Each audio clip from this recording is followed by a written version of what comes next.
Good morning everyone. आज का video based है एनसीईआरटी एग्जाम्पलर से जो इलेक्ट्रिसिटी से लिया गया है।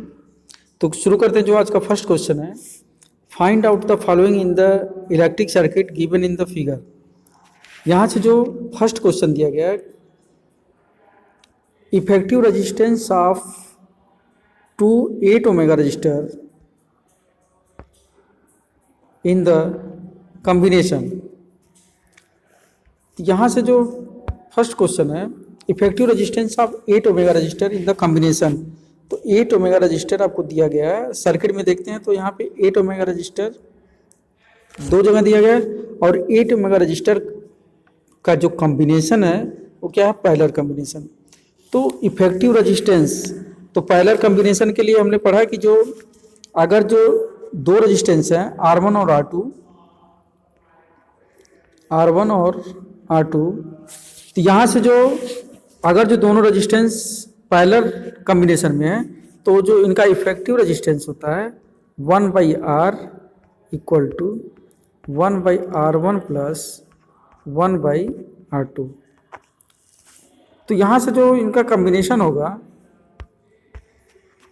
ये क्या होगा कि अगर जो रेजिस्टेंस दिए गए हैं, रेजिस्टेंस का जो पैरेलल कॉम्बिनेशन में है, तो उस कंडीशन में जितने भी रजिस्टर सर्किट में यूज किए गए हैं उनका रेसिप्रोकल का जो सम करेंगे वो क्या हो जाएगा, इफेक्टिव रेजिस्टेंस या नेट रेजिस्टेंस होता है। तो यहाँ से हम इसको देखते हैं कि जो इक्विवेलेंट रेजिस्टेंस होगा या इफेक्टिव रेजिस्टेंस होगा 1/R इक्वल टू 1/8 प्लस 1/8, यानी जो इसका वैल्यू है 2/8 कितना हो गया 4। तो यहाँ से 1/R इक्वल टू 1/4, यानी R की वैल्यू जो हो जाएगी कितना हो जाएगी 4 हो जाएगी। यानी फर्स्ट का जो आंसर होगा वो क्या हो जाएगा 4 ओमेगा रजिस्टर। तो इस इफेक्टिव रेजिस्टेंस कितना हो जाएगा 4 ओमेगा रजिस्टर। अब यहाँ से क्वेश्चन नंबर 2, सेकंड क्वेश्चन को देखते हैं कि सेकंड क्वेश्चन में कह रहा है कि current flowing through the 4 omega resistor. तो 4 ओमेगा रजिस्टर यहाँ पे दिया गया है, इसके थ्रू जो करंट फ्लो कर रहा है यानी I का वैल्यू फाइंड करना है। यहाँ पे क्या फाइंड करना है, I इलेक्ट्रिक करंट। तो यहाँ से जो इलेक्ट्रिक करंट फाइंड करेंगे तो हम पूरे सर्किट में जो इक्विवेलेंट रेजिस्टेंस होगा उसको फाइंड करते हैं। तो यहाँ पे हमने निकाला जो 8 और 8 का इक्विवेलेंट रेजिस्टेंस था, ये कितना आ गया, तो 4 ओमेगा, और यानी जो नेट रेजिस्टेंस होगा ये हो जाएगा 4 ओमेगा, और यहाँ पे 4 ओमेगा दिया है। तो ये कॉम्बिनेशन जो जाएगा सीरीज का कॉम्बिनेशन होगा, और यहाँ पे जो इफेक्टिव रेजिस्टेंस होगा तो R अगर जो सीरीज में होता है तो हम क्या करते हैं, जितने भी रेजिस्टेंस दिए जाते हैं उनको हम प्लस कर देते हैं। तो R equal to R1 plus R2 ये पढ़े हैं। तो यहाँ से इफेक्टिव रेजिस्टेंस यानी इसका 4 ओमेगा है, 4 ओमेगा, तो R की जो वैल्यू होगी 4 प्लस 4 यानी कितना हो गया 8। अब यहाँ से 8 ओमेगा यानी कि हमको फाइंड करना है इलेक्ट्रिक करंट। तो I का जो फार्मूला होता है I इक्वल टू V/R, और वोल्टेज आपको दिया गया है यहाँ पे कितना है 8 volt. I equal to 8/8 cancel हो गया, यानी कितना हो गया 1, यानी जो इलेक्ट्रिक करंट फ्लो करेगा कितना करेगा 1 एम्पियर। क्लियर हो चुका है। यानी कि पहले हम क्या करेंगे, सर्किट में टोटल रेजिस्टेंस निकाल लें। तो यहाँ फर्स्ट क्वेश्चन में हमने यहाँ पे निकाल चुके हैं कि जो ये पैरेलल कॉम्बिनेशन था, ये इनका जो इक्विवेलेंट रेजिस्टेंस 4 आया था, और 4 ओमेगा रजिस्टर पे फाइंड करना। तो टोटल सर्किट में जो रेजिस्टेंस होगा इफेक्टिव रेजिस्टेंस, तो 4 प्लस 4 यानी कितना होगा 8 ओमेगा रजिस्टर। अब यहाँ से जो रजिस्टेंस दिया गया है कि 4 ओमेगा रजिस्टर पे इलेक्ट्रिक करंट हमको फाइंड करना था, तो I इक्वल टू क्या होता है, V/R होता है। और जो वोल्टेज दिया गया, वोल्टेज कितना है, 8 वोल्ट है। तो यहाँ से हम V की जगह पे क्या लिख देंगे, 8, और रजिस्टेंस जो जाएगा सर्किट में कितना, 8। ये करके क्या, 1 एम्पियर, यानी जो इलेक्ट्रिक करंट होगा वो कितना हो गया, 1 एम्पियर। अब आते हैं क्वेश्चन नंबर 3 पर, थर्ड पर। तो यहाँ से जो थर्ड क्वेश्चन है, थर्ड क्वेश्चन में देखते हैं। थर्ड क्वेश्चन क्या है कि potential difference across 4 omega resistance. तो यहाँ से जो पोटेंशियल डिफरेंस है हमको फाइंड करना है, potential difference across 4 omega resistor. तो पोटेंशियल डिफरेंस फाइंड करने के लिए ये क्लियर है कि V equal to potential difference I into R। अब यहाँ से 4 ओमेगा रजिस्टर पे हमको पोटेंशियल डिफरेंस फाइंड करना है। तो इलेक्ट्रिक करंट यहाँ पे हम फाइंड कर चुके हैं। इलेक्ट्रिक करंट आपका I का जो वैल्यू आया था कितना था, 1 एम्पियर। तो 1, और जो रजिस्टेंस है, चूंकि हमको यहाँ पे इलेक्ट्रिक करंट फाइंड करना है 4 ओमेगा के थ्रू, तो इस रजिस्टेंस पे जो, यानी कि जितने भी रजिस्टेंस यहाँ पे यूज किए गए हैं इलेक्ट्रिक सर्किट में, हर रजिस्टेंस पे जो इलेक्ट्रिक करंट होगा वो क्या होगा, डिफरेंट होगा। तो 4 ओमेगा रजिस्टर पे जो इलेक्ट्रिक करंट था कितना था, 1 एम्पियर, और जो रजिस्टेंस था 4 ओमेगा था। तो सॉरी, पोटेंशियल डिफरेंस फाइंड करना, इलेक्ट्रिक करंट 1 एम्पियर था और जो रजिस्टेंस है 4 ओमेगा, यानी कि पोटेंशियल डिफरेंस होगा I into R, I into R. जो रजिस्टेंस होगा, रजिस्टेंस कितना 4 है, 4, यानी 1 इंटू 4 कितना हो गया, 4। यानी इलेक्ट्रिक करंट यहाँ पे आपका आ गया, सॉरी, पोटेंशियल डिफरेंस यहाँ पे जो होगा, पोटेंशियल डिफरेंस कितना आ गया, V इक्वल टू 4 वोल्ट। ये क्लियर हो चुका है कि जो पोटेंशियल डिफरेंस होगा कितना होगा, 4 वोल्ट।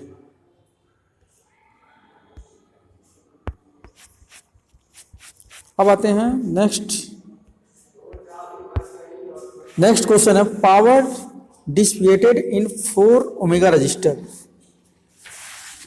तो यहाँ से हमको फाइंड करना है कि 4 ओमेगा रजिस्टर पे पावर क्या होता है। तो पावर का जो फार्मूला होता है, जैसा कि हम पढ़ चुके हैं कि power P equal to V into I, और पावर यहाँ पे वोल्टेज निकाले हैं हम। वोल्टेज यहाँ पे कितना दिया गया है,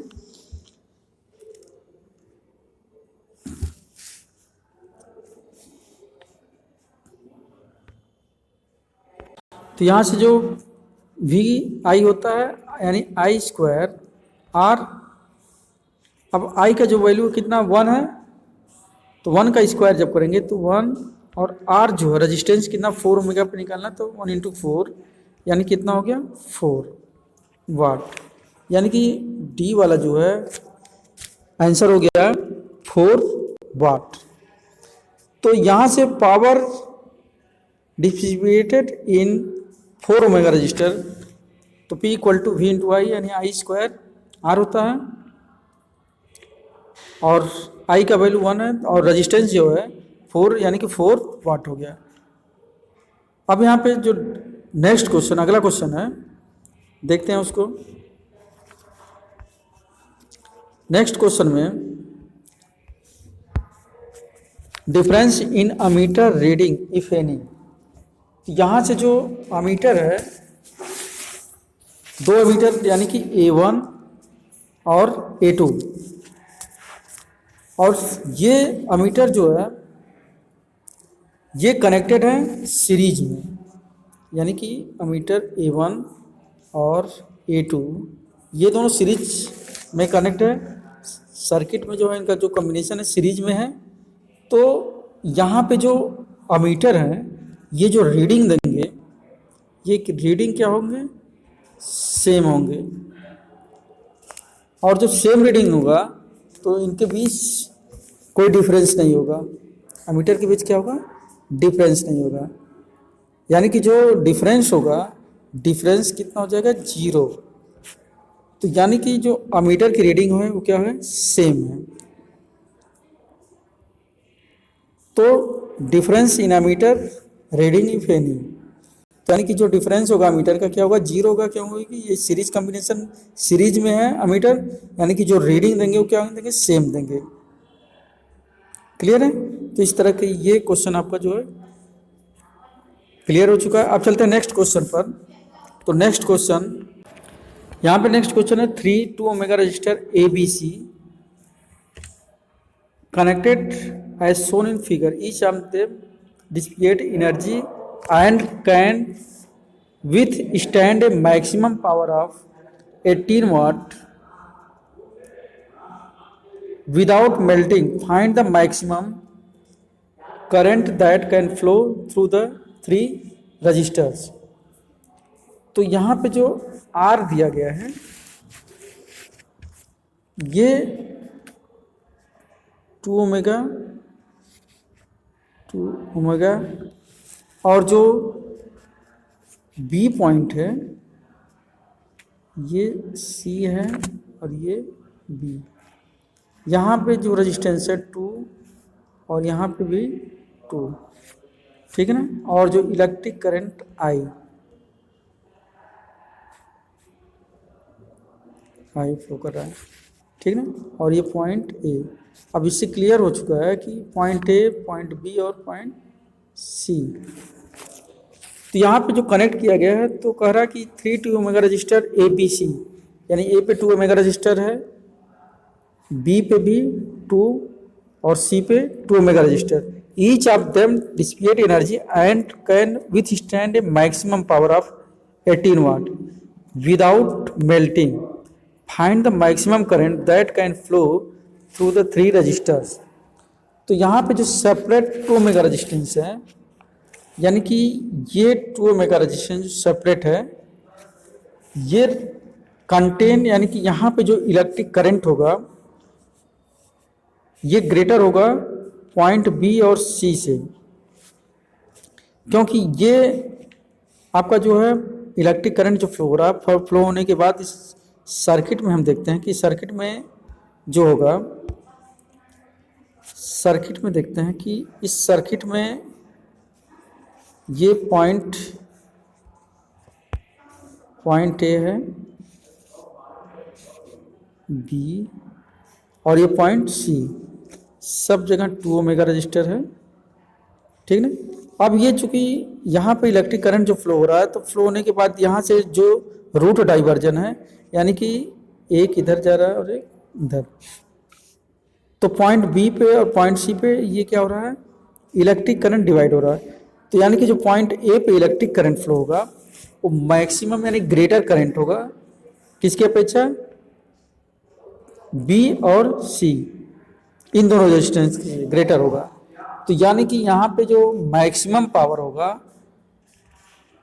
ठीक ना, यानी मैक्सिमम पावर यहाँ पे वर्क करेगा, यानी मैक्सिमम पावर ऑफ 18 वाट, ठीक है। अब यहाँ से क्वेश्चन को सॉल्व करते हैं कि क्वेश्चन में हमको पावर जो इलेक्ट्रिक करंट फाइंड करना है। तो इलेक्ट्रिक करंट यानी कि P इक्वल टू P, जो पावर का फार्मूला आता है P equal to I square R. तो यहाँ से आई स्क्वायर आर, तो I square equal to P by R और I equal to root P by R. ये क्लियर हो चुका है, यानी आई का जो फार्मूला बन गया ये क्या बन गया, P by root P by R, ठीक है। तो I equal to root P by R. तो इलेक्ट्रिक करंट यानी कि पावर जो दिया था 18 बाई, और रजिस्टेंस जो है कितना है 2, कैंसिल हो गया, कितना आ गया 9। तो इलेक्ट्रिक करंट 3 एम्पियर, यानी इलेक्ट्रिक करंट कितना आ गया 3 एम्पियर। अब यहाँ से 3 एम्पियर जो होगा ये डिवाइड होगा among 2 register R2 and R3,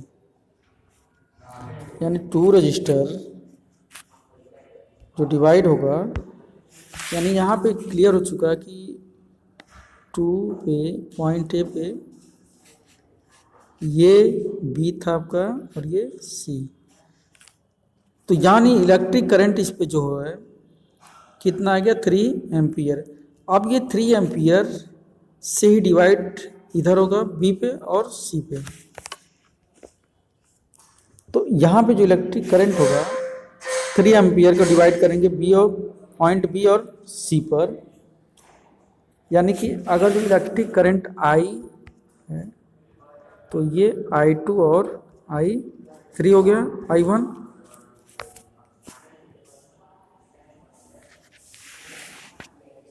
तो इलेक्ट्रिक करंट जो होगा यानी 3 एम्पियर है, 3 एम्पियर से हम डिवाइड करेंगे बी और सी पे करंट जाएगा, और जो रजिस्टेंस है अब यहाँ से जो चूँकि एक मिनट यहाँ देखते हैं, यानी कि इलेक्ट्रिक करंट यहाँ पे क्लियर हो चुका है कि इलेक्ट्रिक करंट जो है ये आपका 3 एम्पियर आ गया था, ये 2 ओमेगा था, यहाँ भी 2 था, यहाँ भी 2 था। तो ये और ये क्या है पैरेलल कॉम्बिनेशन में है, तो यहाँ पे जो इलेक्ट्रिक करंट होगा आई जो होगा वो क्या होगा सेम होगा, सेम। तो 3 एम्पियर इलेक्ट्रिक करंट को हम क्या करेंगे बी और सी में डिवाइड कर देंगे, तो इलेक्ट्रिक करंट कितना था 3 था, तो 3/2 यानी कितना हो गया 1.5, यानी 1.5 एम्पियर, ठीक ना। तो मैक्सिमम करंट कितना हो गया, यानी कि पॉइंट बी से जो मैक्सिमम करंट होगा 1.5 एम्पियर, और यहाँ से भी होगा 1.5, और यहाँ से 2 मेगा रजिस्टर, यहाँ से क्या होगा पॉइंट ए से 3 एम्पियर। तो इस तरह था ये जो क्वेश्चन आज आपका था। अब मिलते हैं फिर नेक्स्ट वीडियो में नए क्वेश्चन के साथ। Thank you.